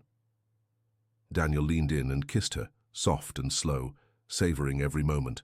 It was different from the kiss the night before, less desperate, more intimate, as if now they had all the time in the world to discover each other. When they separated, Isabella realized there was something she needed to know. Daniel, can I ask a question about Elena? Anything. Did you really love her at any point, or was she always just a substitute? Daniel hesitated, and she could see it was a question he had asked himself many times. I loved the idea of her, he said finally. I loved her passion, her intensity, her ability to give herself completely. But I never managed to love who she really was, because she never let me know who she really was. She was always trying to be someone else. And do you feel guilty about that? I did. But last night, when Elena finally found peace, I realized that guilt wasn't helping her or me. It was just preventing us from moving forward. Isabella nodded, understanding. There was something powerful about letting guilt go, about accepting that some situations don't have clear villains, just people doing the best they can with the information and emotions they have at the moment. They went back to writing, but now there was a lightness in the process that didn't exist before. Elena's story emerged not as a romantic tragedy, but as a cautionary tale about the importance of loving yourself before trying to love someone else. In the afternoon, they decided to take a break and explore the property. Daniel took her to parts of the house she hadn't yet seen. A winter garden with tropical plants, a music room with instruments that seemed not to have been played for years, a smaller personal library with poetry books in English and Italian. This was Elena's favorite room, he said, when they reached the poetry library. She spent hours here reading and trying to write her own poems. Did she write well? She wrote with her heart, not always with technique, but always with sincerity. Daniel took a book from the shelf, a hand-bound notebook. These are some of her poems. Perhaps you'd like to read them to better understand who she was. Isabella took the notebook and opened it to a random page. The poem was about loneliness, written in a handwriting she already knew well. There is a void inside me that no love can fill, because the love I seek is not the love I can receive. I am a shadow looking for the light that created it, but when I find it, I discover I am nothing but darkness. It's sad, murmured Isabella. Eleanor was always melancholic. Even in happy moments there was an underlying sadness, as if she knew happiness wouldn't last. Do you think she knew she was going to die young? I think she always expected to die young. There was a part of her that romanticized the idea of an intense and brief life, as if duration were less important than intensity. Isabella closed the notebook, feeling the weight of the unwritten words, the unrealized dreams. It's a sad way to live. It is, but it's also a way of living that led her to you, to us. Perhaps in the end, Elena got what she always wanted, to be part of a true love story, even if she wasn't the protagonist of it. They walked to the outside garden where the flowers seemed more vivid than should be possible after a storm. There were red roses, white jasmine, purple bougainvillea, an explosion of colors that contrasted with the melancholy of the previous days. The house seems different, Isabella observed. It is different. Elena always carried a certain emotional density. Now that she's gone, it's as if the house can finally breathe. They sat on a stone bench overlooking the lake, and Isabella nestled against Daniel's shoulder. There was something comforting about being there, away from the world with someone who understood the complexities of love and loss. Daniel, she said, after a few minutes of contemplative silence. When we finish Elena's autobiography, what happens to us? What do you want to happen? I don't know. This whole situation is so surreal. Sometimes I feel like I'm living in a novel, not in real life. Daniel moved away a bit to look her in the eyes. And is that bad? Not bad, but intimidating. In real life, people have jobs, bills to pay, complicated families. In real life, I would be a poor girl from Austin who fell in love with a rich businessman, and that rarely ends well. And if I say I don't care where you came from or how much money you have, I'd say it's easy to say that when you're the one with money. Daniel laughed, but it was an understanding laugh, not dismissive. Touché, but Isabella, I'm not interested in you despite your background. I'm interested in you because of who you are. A strong, intelligent woman, brave enough to accept a crazy proposal from a stranger and sensitive enough to understand the complexity of a situation like this. And if I'm not as brave as you think, if I'm just a scared girl pretending to be stronger than I really am, then you're exactly like me. Daniel took her hand, intertwining their fingers. Do you think I'm not afraid? Do you think it's easy for me to open up to another person after what happened with Elena? But you have experience. You've loved before. I have experience in failing at love. That's not the same as knowing how to make it work.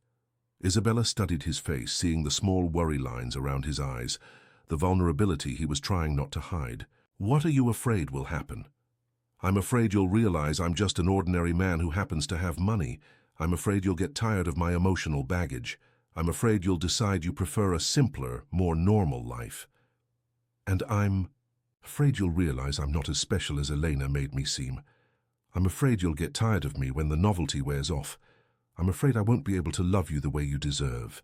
They looked at each other in silence for a moment, recognizing the mutual fears, the shared vulnerability that connected them in a way that went beyond physical attraction or emotional connection. So we're two scared people trying to figure out how to love without destroying each other, Daniel finally said. Sounds like a good beginning. It does. He kissed her again, and this time there was something different about the kiss. An acceptance, a promise not of perfection, but of trying. There was no longer the desperate urgency of the previous kisses, nor the hesitation of someone who isn't sure if they should be doing this. There were just two people choosing each other, despite the fears, despite the uncertainties, despite all the reasons why it might not work. When they returned to the house, they found a surprise. On the library table, next to the typewriter, there was a wooden box that neither of them had seen before. It was old, ornate, with initials carved on the lid. E.V. Elena Vasquez, murmured Isabella. Daniel carefully opened the box. Inside there were letters, dozens of them, all addressed to my dear successor, in a handwriting they immediately recognized. She wrote letters for you, said Daniel, taking one of the letters from the box. Isabella took the letter with trembling hands. On the envelope was written, "To be read when you love each other without reservations." How did she know? Whispered Isabella. Eleanor always knew more than was possible to know, replied Daniel. The question is, do you want to read it? Isabella looked at the letter, then at Daniel, then at the letter again. There was something simultaneously comforting and disturbing about the idea that Eleanor had predicted even this moment, that she had left instructions for the future she would not live to see. Yes, she said finally, I want to read it. She carefully opened the envelope and unfolded the letter. Elena's handwriting filled 2 pages, and the words seemed to shine on the paper as if they had been written with golden ink. My dear Isabella, the letter began, if you are reading this, it means you've achieved what I never could. Finding the balance between loving another person and loving yourself. It means that you and Daniel have found a way to connect that doesn't require desperate sacrifices or painful transformations. I am happy for you, happier than you can imagine. When I discovered you existed, that you would be the woman, Daniel, was destined to love, my first instinct was jealousy. Like a child can be jealous of another child who has the toy she wants. But over time I realized that you weren't my rival. You were my redemption. Through you I could finally give Daniel the love he deserved, even if it wasn't me giving it directly. Through you I could understand what it is to truly love, not to possess, not to control, not to try to change, but simply to accept and celebrate. You'll discover that loving Daniel isn't always easy. He carries scars from our relationship that won't disappear overnight. He will sometimes close off, will try to protect you from his own emotions, will think he doesn't deserve the happiness you can give him. Be patient with him. Be patient with yourself. True love isn't a passion that consumes everything in its path. It's a constant flame that warms without burning. There are other letters in this box to be read at different moments in your journey together. Trust your instinct to know when to open each one. And remember, you aren't living my story, Isabella. You're writing your own. I merely opened the door. What you do with what's on the other side depends entirely on you. Be happy, my dear successor. Be everything I dreamed of being but never could. With eternal love and gratitude, Elena. When Isabella finished reading, there were tears in both of their eyes. The letter was both a farewell and a blessing, an acknowledgement that love sometimes requires letting go so that something better can flourish.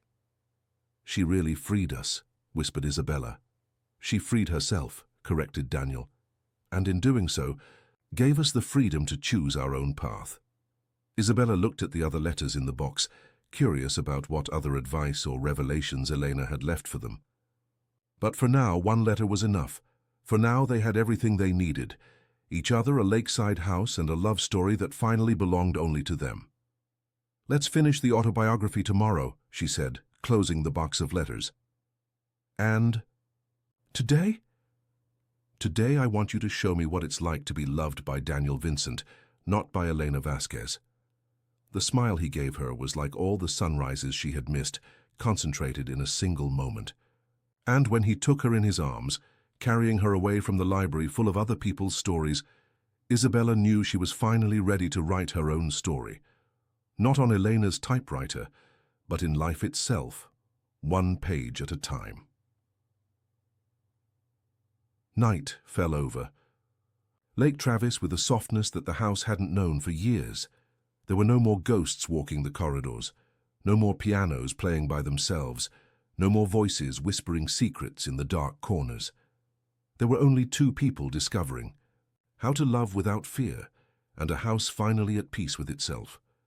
3 months had passed since that storm that changed everything. Isabella woke on a sunny Saturday morning in June, finding the side of the bed where Daniel slept empty, but still warm. Through the window of the bedroom, which was now theirs, no longer just hers, she could hear the sound of someone preparing, coffee in the kitchen, and the soft noise of waves breaking on the rocks below. The house had completely transformed. Where before there was a heavy atmosphere full of secrets, now it breathed lightness and life. They had redecorated together, removing some of the darker portraits, bringing plants into the rooms, opening curtains that seemed to have been closed. For decades, the property at Lake Travis had become a true home, not just a mausoleum of lost loves. Isabella got up, putting on a blue silk robe that Daniel had bought for her during a quick trip they made to Austin the week before. She went down the stairs, following the aroma of coffee and the low sound of classical music coming from the kitchen. She found Daniel on the outside porch, a cup of coffee in hand, looking at the lake with a thoughtful expression she had learned to recognize. These were the moments when he was still processing the transformation of his life, when he realized he was genuinely happy for the first time in years. "Good morning," she said, hugging him from behind and kissing his neck. "Good morning, love." Daniel turned in her arms, planting a soft kiss on her lips. "Did you sleep well?" "Perfectly. You?" "I dreamed about Elena last night," he said, and Isabella felt a pang of something that wasn't exactly jealousy, but a cautious curiosity. "What kind of dream?" "A good dream. She was in a garden surrounded by flowers and she seemed at peace. She said she was proud of what we did with her autobiography." In the last few weeks they had finished the book about Eleanor. It wasn't the romanticized version she might have expected, but an honest story about a complex woman who had loved too intensely and hadn't known how to stop. It was a narrative about obsession and redemption, about how love can both destroy and save, depending on how we choose to experience it. Do you think she really visited your dream, or was it just your subconscious? "I don't know," Daniel pulled Isabella closer, breathing in the scent of her hair. "And I don't care. What matters is that I no longer feel guilt when I think of her. I feel only gratitude. Gratitude. For her having led me to you, in a strange and tortuous way, but she led me. They had breakfast on the porch, watching the first fishing boats going out to the lake. There was a pleasant routine to their mornings now. Coffee, low conversation, plans for the day.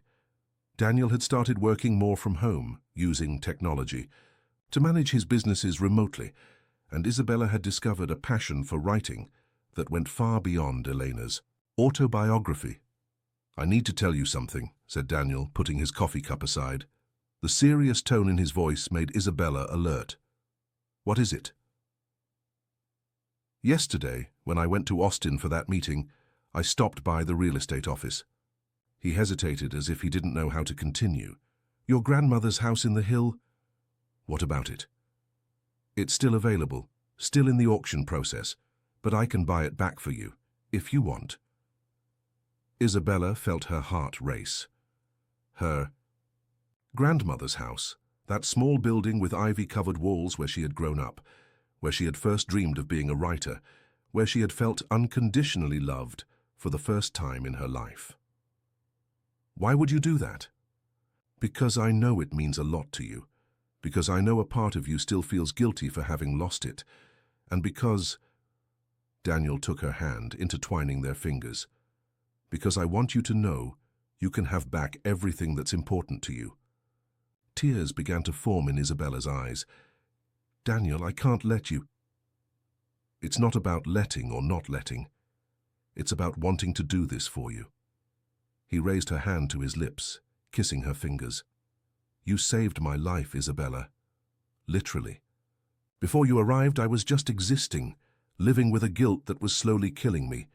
You gave me back the ability to love, to dream, to have hope. A house is a trifle compared to what you've given me. But I don't want you to feel like you need to buy me. Look at me." Daniel put his hands on her face, forcing her to maintain eye contact. "I'm not trying to buy you. I'm trying to love you in the only way I know how, giving everything. Of myself, including the resources I have available. If you prefer I don't do this, if you prefer to earn the house back on your own, I'll respect your decision. But please don't reject the gesture out of pride." Isabella studied his face, seeing the genuine sincerity in his eyes. She had learned, over the past few months, that Daniel expressed love through actions, through caring, through trying to solve problems. It wasn't an attempt to control her, but his way of showing he cared. "All right," she said finally, "but with one condition." "Anything." "I want it to be our house, not mine. Ours. A place where we can go when we want to remember. Where I came from, but also a place that belongs to both of us." The smile that illuminated Daniel's face was like the sun rising after a long night. "Our house," he repeated. "I would love that." They kissed then, sealing another step toward a future that neither of them had dared to dream of a few months before. When they separated, Isabella noticed there was something different in Daniel's eyes, a nervousness she couldn't identify. "There's something else," he said. "What?" Instead of answering, Daniel got up and went inside the house. He returned a few minutes later, carrying Elena's box of letters, which they had left untouched since that first letter. Elena left specific instructions about when each letter should be opened, he said, placing the box on the table. "And today is the day for the second letter." "How do you know?" "Because it's written on the envelope." Daniel took an envelope from the box, and Isabella could see the words written in Elena's elegant handwriting. "To be opened on the morning of June 15th, 3 months after the first kiss." Isabella looked at the calendar on her phone. June 15th. Exactly 3 months since that night in the storm, when Daniel had kissed her for the first time on the edge of the cliffs. How did she know? Eleanor always knew things she shouldn't have known. Daniel extended the envelope to her. "Do you want me to open it, or would you prefer to do it?" "Both of us," said Isabella, placing her hands over his. Together they opened the envelope and unfolded the letter. Eleanor's handwriting filled an entire page, and the words seemed more urgent than in the first letter. My dear Daniel and Isabella, the letter began, if you are reading this on the correct date, it means you are about to face the first real challenge of your relationship.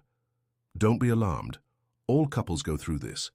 It's the moment when the initial passion transforms into something deeper and more lasting, but also more challenging.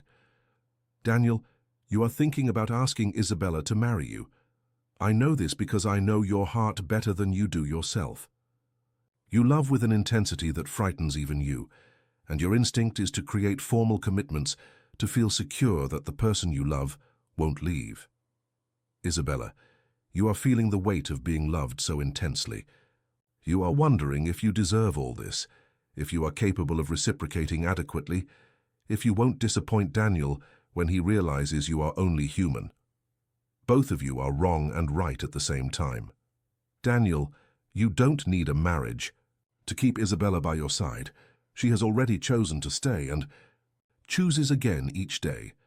But if you want to marry her, do it for the right reasons, not out of fear of losing her, but out of joy at having found her. Isabella, you deserve every ounce of love Daniel has to offer, not because you're perfect, but because you're you. True love isn't about deserving, it's about accepting and reciprocating. There is a third letter in this box, but it should only be opened if you decide to get married, and there is a fourth to be opened on your wedding day. I planned everything, carefully because I want you to have the tools you need to build what I never managed to build, a lasting and genuine love. Don't be afraid of the future, my dears. Have the courage to build it together one day at a time. With eternal love, Elena P.S. Daniel, the ring is where you imagine it to be. I bought it for you 2 years ago, when I had the first clear vision of Isabella's face. Trust your instinct. When they finished reading, both were silent.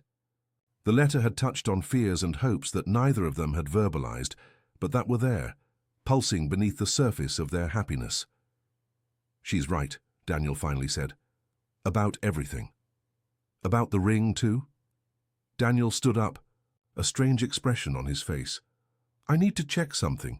He disappeared inside the house again, and Isabella was left alone on the porch, holding Elena's letter and trying to process what she had just read. Elena had predicted not only that they would fall in love, but also the specific details of how their fears and insecurities would manifest. It was both disturbing and comforting at the same time. Daniel returned 15 minutes later, clearly shaken. I found it, he said, his voice coming out hoarse. The ring? The ring. It was exactly where Eleanor said it would be, in the secret drawer of the desk in my office, a drawer I didn't even know existed. He sat down beside her, holding a small blue velvet box.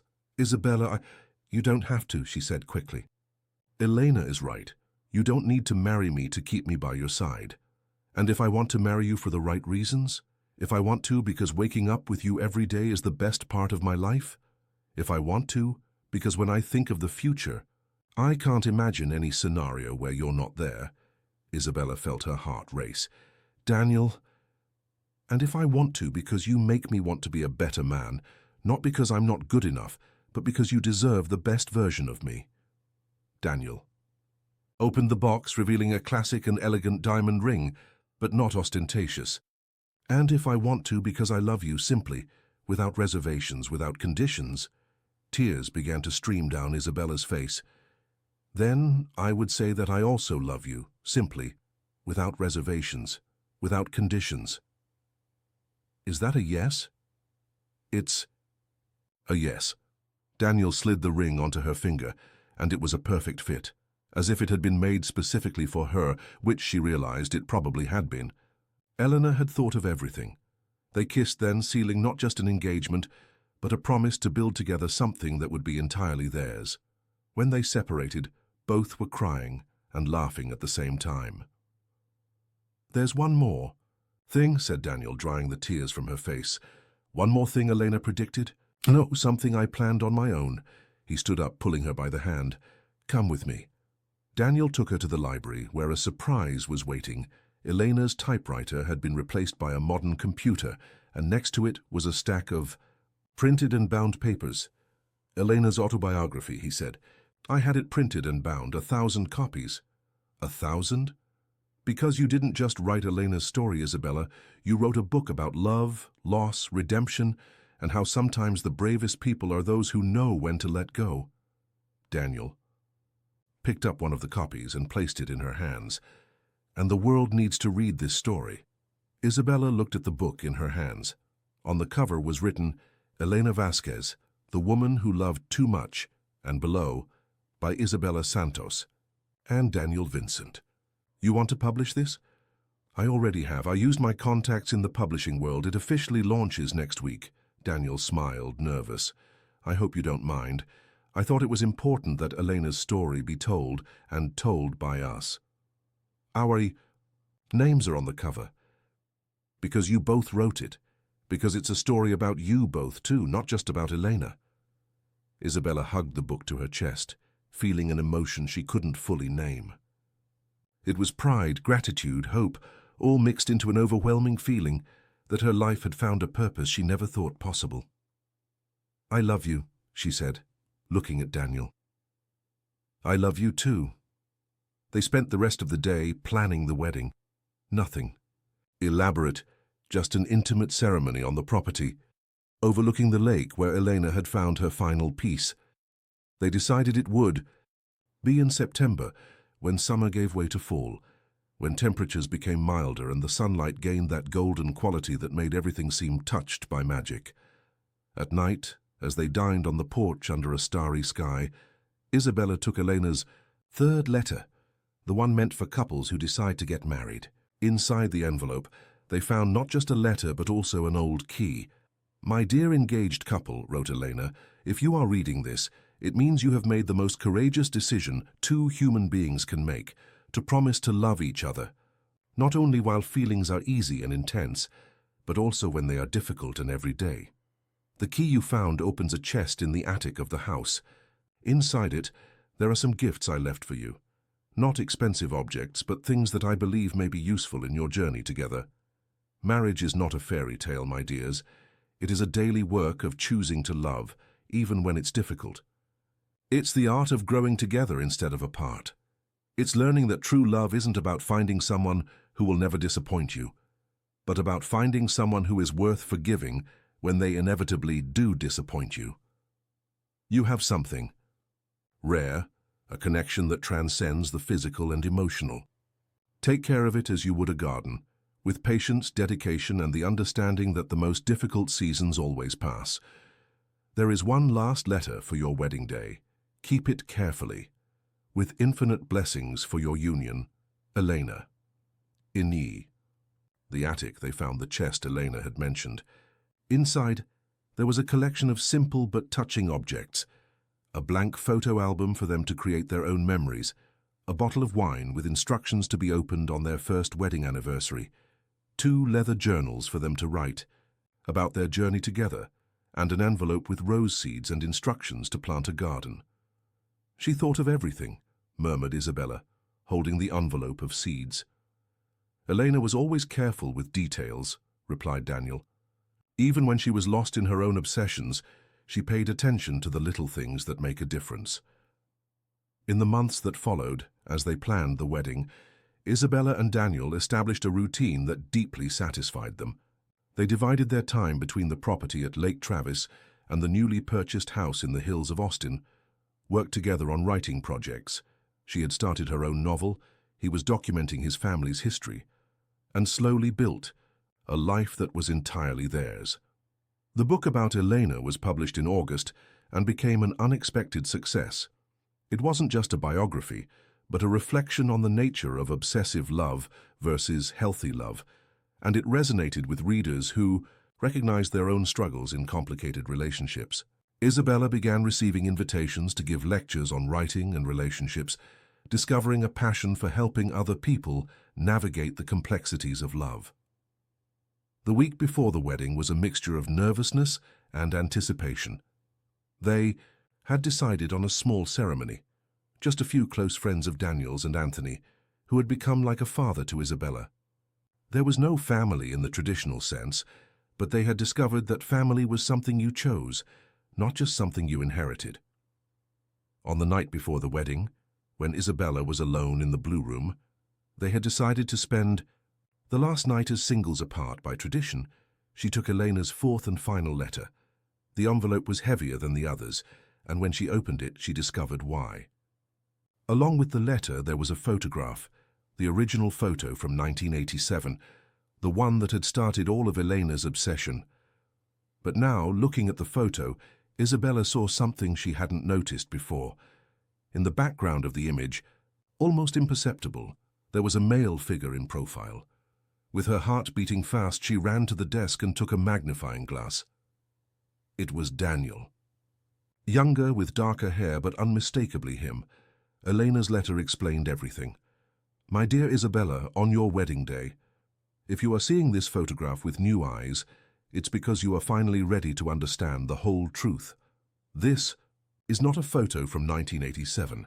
It's a photo from 2019, taken during one of my most vivid visions. I saw you both, saw this moment of happiness, and somehow managed to capture the image on film. I don't know how this is possible. I don't understand the rules that govern time, destiny, or the ability of some people to see beyond the present. I only know that everything that happened, my obsession, my death, your arrival at this house, was part of a larger pattern that none of us could fully see. You were destined for each other long before you met. I was just a bridge, a means, to an end.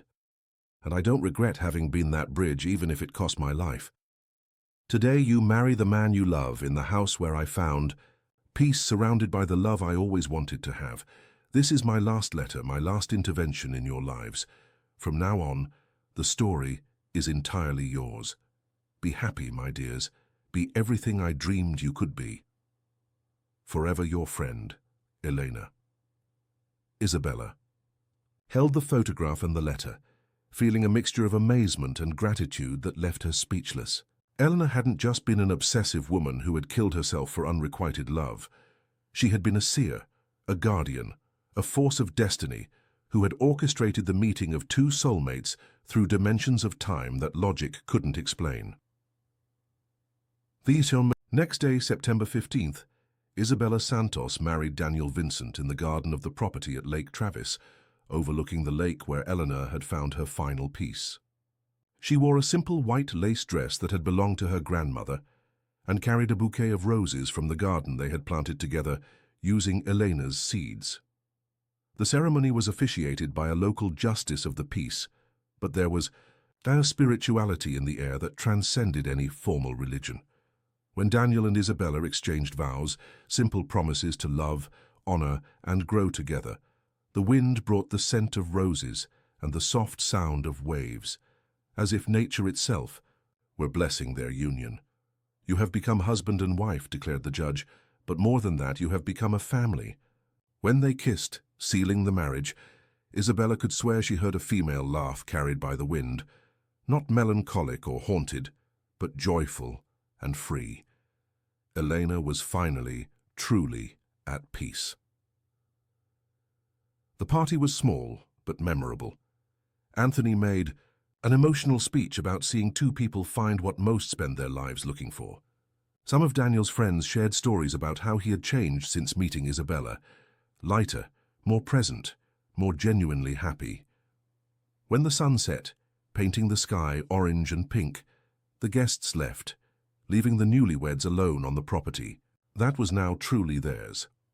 So, Mrs. Vincent, said Daniel, pulling Isabella closer as they watched the last colors of the sunset, what did you think of our wedding?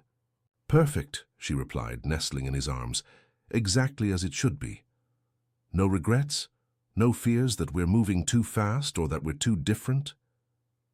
Isabella thought about the question, considering everything they had been through in the last few months.